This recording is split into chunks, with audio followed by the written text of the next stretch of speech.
Thank you. I would now like to invite Deputy Chief of Staff for Policy and Assistant to the President for Homeland Security, Stephen Miller, to the podium. Sir, the floor is yours.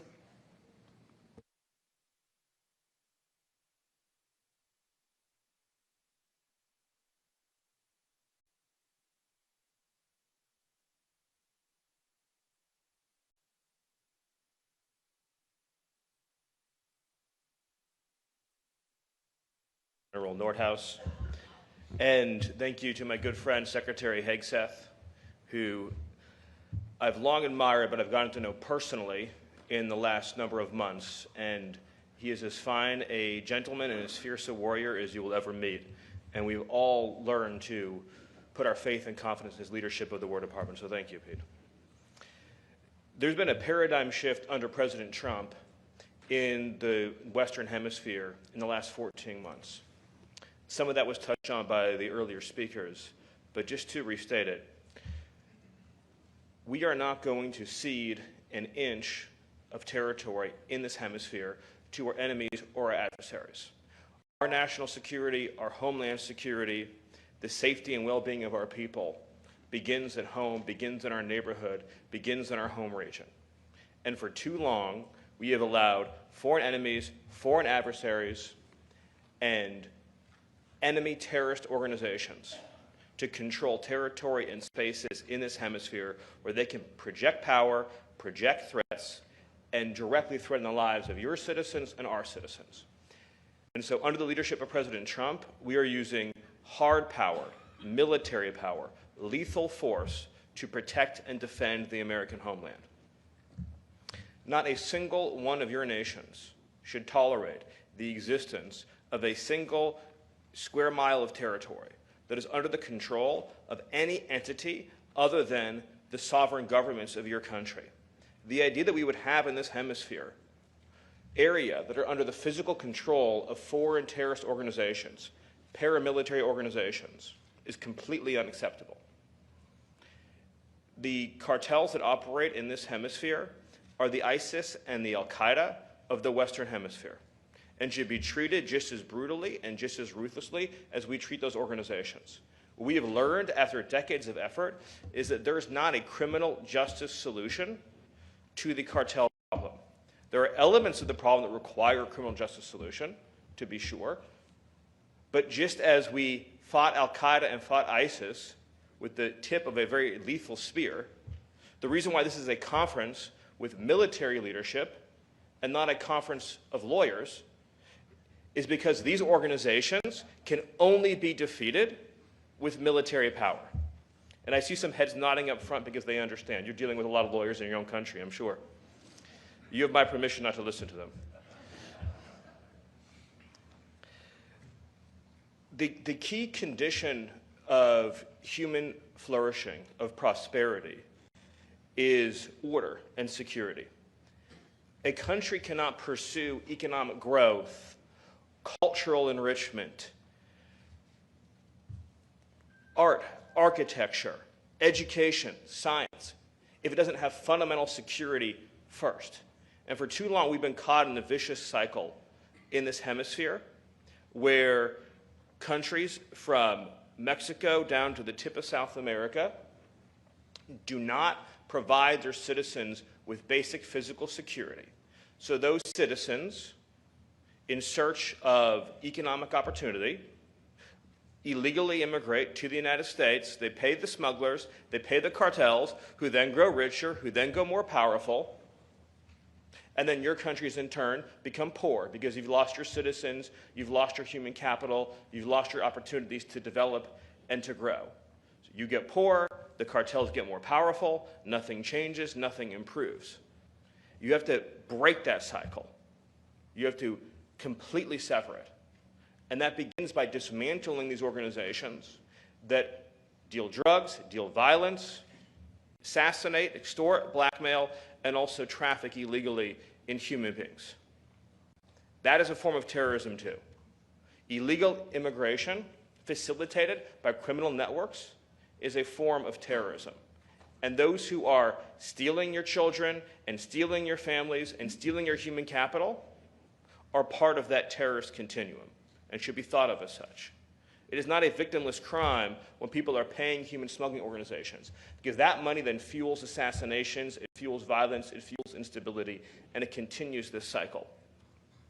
For decades, a lot of organizations were sent to your countries. These are known as NGOs. I think you know the term, non-governmental organizations. And they gave you very, very bad advice for a very, very long time. And basically, they told you, in short, that you needed to be softer and gentler and nicer to the criminals, and that you had to demilitarize your approach and extend more rights and more opportunities to the people who are sabotaging and destroying your society. I would make the point to you, as others have pointed out before, including the president of El Salvador, that the West only achieved the place that it did in human history because it spent previous centuries eradicating the criminal elements within its territories. So the West that we came to know, that had the great music and architecture and science and the most powerful economy, it has spent centuries previous to that establishing order first, so that by the time you get, to say 18th century England, 19th century England, there have been centuries of previous history in which ruthless means were used to get rid of the people who were raping and murdering and defying established systems of order and justice. And then when people could live freely and peaceably, and children and families and women could be safe, then it became possible to pursue all of these higher elements of life.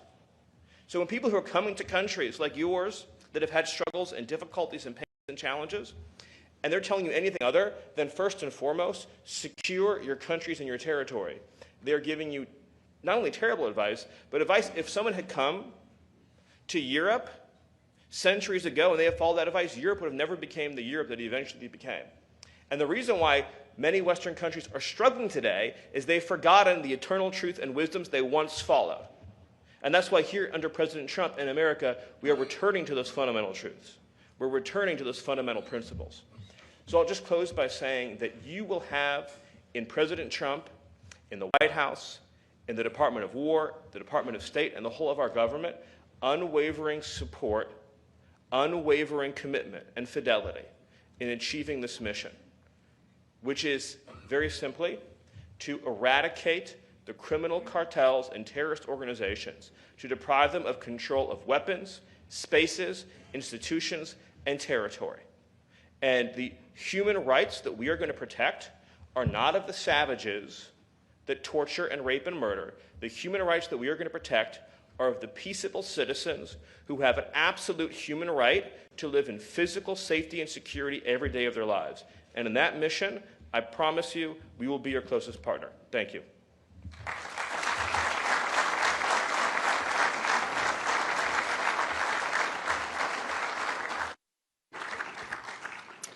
Ladies and gentlemen, it is now my distinct pleasure to introduce our Secretary of War, the Honorable Pete Hegseth.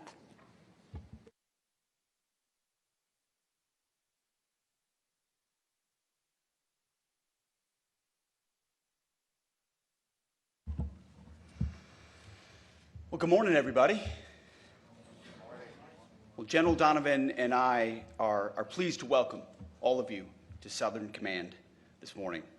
I'm honored to be the first Secretary of War to lead a hemispheric defense conference like this in more than 30 years. This conference is about you. This conference is about us. This conference is not called the America apostrophe S, America's Counter Cartel Conference. It's the America's Counter Cartel Conference. This is about what we together can do. You know, it's been more than 200 years since our nation struggled for independence from foreign rule.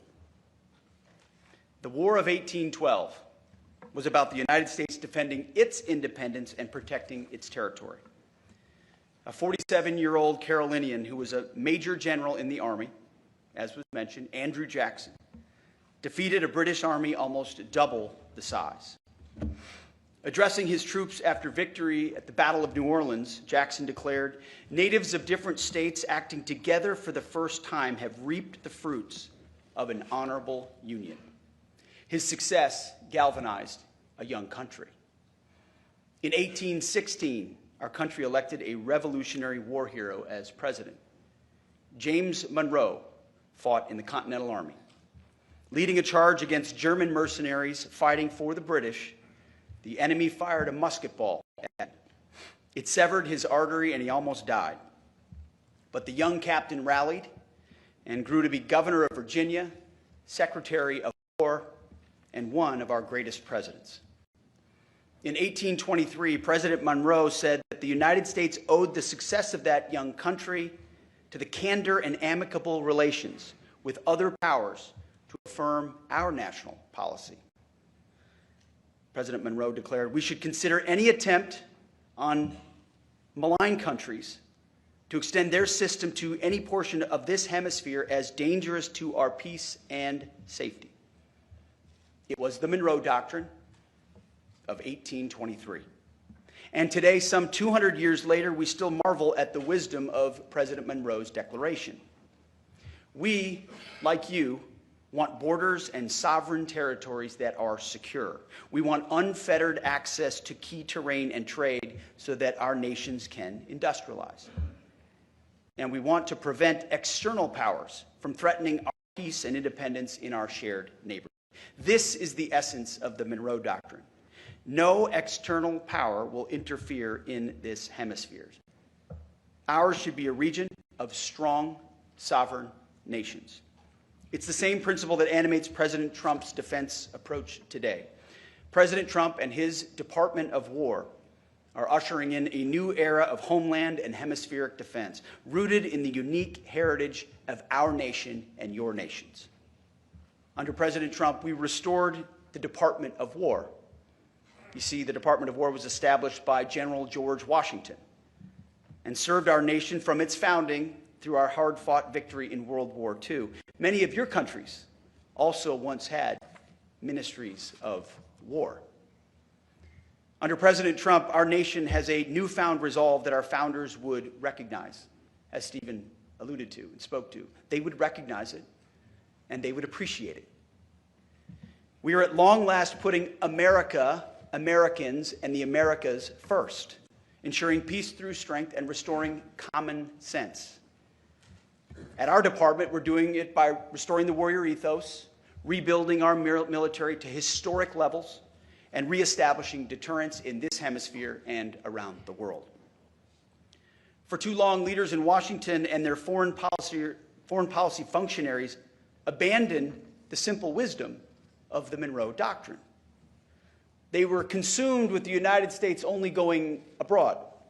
They ignored the warnings of President John Quincy Adams, who said that if our nation went overseas only in search of monsters to destroy, that we would cease to be the ruler of our own spirit and our own backyard.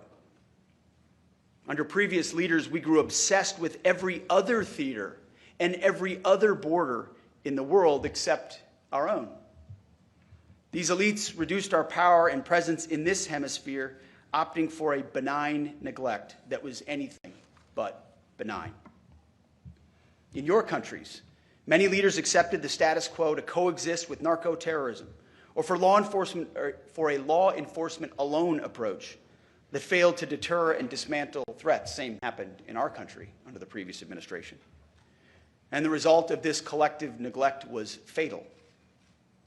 More than 1 million Americans were killed by fentanyl, cocaine, and other drugs. Numbers greater than any casualties we've sustained in war. Millions of illegal aliens invaded our borders and destabilized nations across the hemisphere.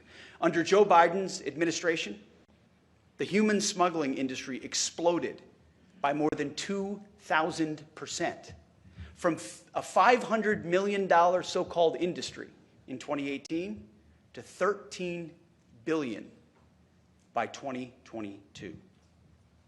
Cartels of terrorists across our hemisphere, enabled by adversaries, created and profited from chaos.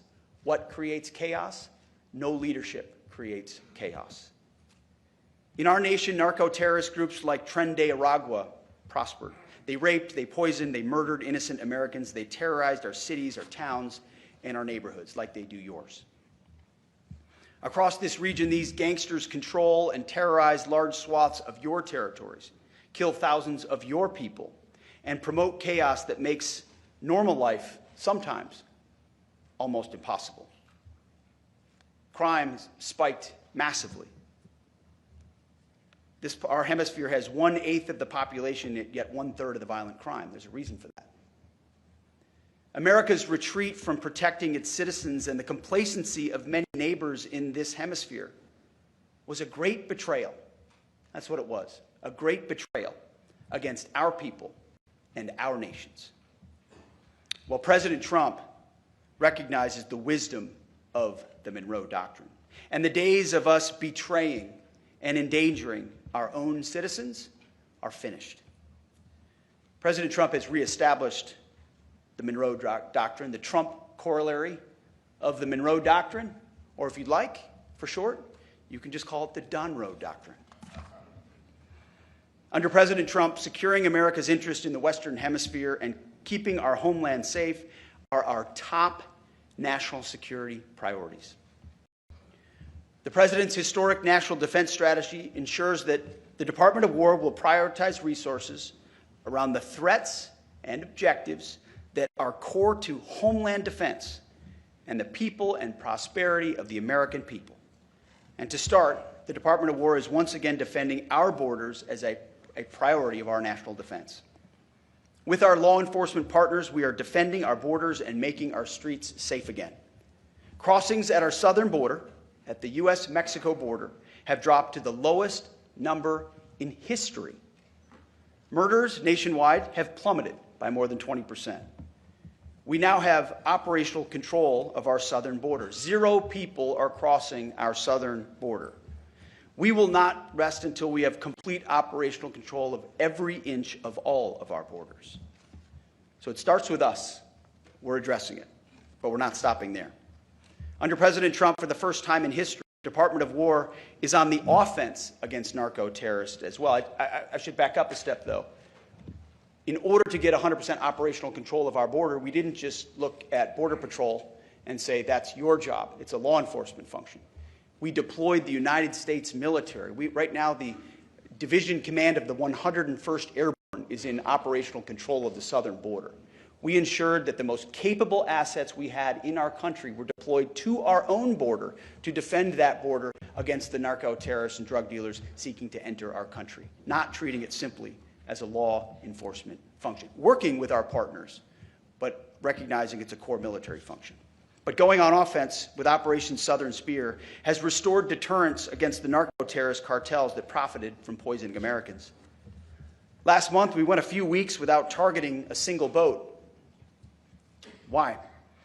Well, because we couldn't find a whole lot of boats to sink.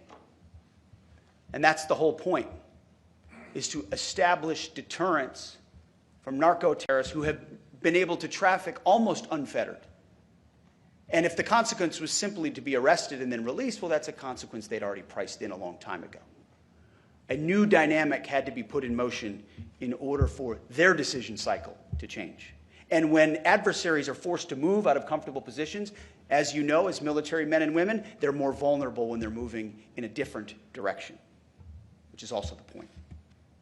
Drug overdoses that kill our citizens have dropped. Flows of fentanyl, a weapon of mass destruction, are down 56%. We will continue to destroy these threats. In January, U.S. forces raided and arrested the most dangerous house and the most dangerous compound inside the most fortified fort in the capital city of Caracas, of 2 indicted individuals, Nicolas Maduro and his wife, fugitives of U.S. law. Operation Absolute Resolve showed the bravery of America's best, our warfighters. Nobody can do what the United States of America can do. It's not even close. President Trump has shown what is possible when you reject the status quo delusion that threats to our homeland and our hemisphere are somehow secondary. America is prepared to take on these threats and go on the offense alone if necessary. However, it is our preference, and it is the goal of this conference, that in the interest of this neighborhood, we all do it together with you, with our neighbors and with our allies who are eager and willing and capable. To do this, to work together, we must first acknowledge what was lost and then understand what needs to be restored. All the nations represented in this room are offsprings of Western civilization. Our nations are and always will be united by our heritage, our history, and geography in this new world. We share the same interests. And because of this, we face an essential test. Whether our nations will be and remain Western nations with distinct characteristics, Christian nations under God. Proud of our shared heritage with strong borders and prosperous people ruled not by violence and chaos, but by law, order, and common sense. Or whether we are permanently torn apart by something else, led astray by competing forces, radical narco-communism and anarcho-tyranny, which threaten our people, borders, and sovereign lands in the name of a false sovereignty or a false peace. Uncontrolled mass migration, which overwhelms domestic resources intended for deserving citizens and drives unchecked crime and unchecked violence. Or the belief in so-called globalism that seeks to erase our distinct national identities in the name of tolerance, erase our borders in the name of compassion, and erase our warrior ethos and that which makes us strong in the name of so-called diversity and political correctness. One of the dumbest phrases in military history, which used to be echoed from the former Defense Department in the previous administration, they would say it over and over and over again, was our diversity is our strength. It's the single dumbest phrase in military history. Because what is our strength is our unity. Our strength is in our shared purpose, in the training we do together, the capabilities we have to do, we can do together. In our context, the Constitution we swear an oath to defend together, the uniform we wear together. That is our strength. We reject other notions and offer a new choice. We must defend our national interest and restore our national identities. Otherwise, the outcome is the same. Our hemisphere will be poorer, more dangerous, and weaker. This matters not because we seek to preach to you about culture wars or ideologies, or to tell you how to run your countries. We're not here to tell you how to run your countries. Instead, it matters how we assess the threats facing us and the choices that we make on how to overcome them. That is what will define our destiny. President Trump understands that today's threats to border security and key terrain in our hemisphere are existential questions for our nation and for all of yours. When adversaries conduct incursions in this hemisphere, off the coast of a U.S. state, Alaska, or off the coast of Greenland, or in the Gulf of America, or the Caribbean, that is a direct threat to the United States homeland and to peace in this hemisphere. When adversaries control ports or infrastructure along strategic choke points for U.S. and hemispheric trade, such as the Panama Canal, or install military facilities just miles off our shore, that is a threat to the United States homeland and peace to this hemisphere. When terrorist killers and cartels capture strategic infrastructure, resources, and entire towns or cities close to U.S. borders and U.S. shores, or profit from mass illegal migration, that is a threat to the United States homeland and a threat to all of you as well.